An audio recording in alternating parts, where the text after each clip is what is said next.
I think it's really important to understand the context and the history of the community that you're speaking to.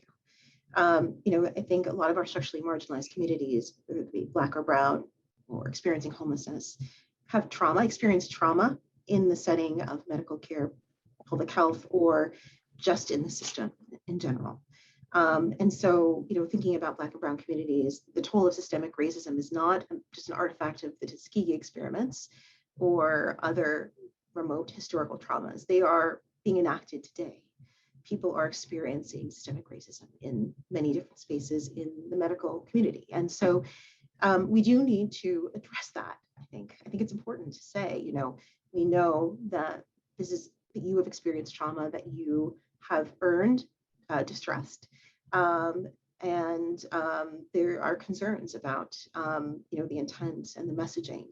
So I think just acknowledging that, and thinking through the longer process, eventually, hopefully, of truth and also reconciliation, acknowledging what has happened in these communities, to these communities, and currently going on in these communities to ensure people understand that there is acknowledgement of that.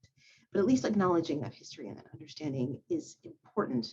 And I think, again, making sure that the tone is appropriate, not paternalistic, and more collaborative in terms of thinking through, what are the barriers? What are you seeing? What are your concerns?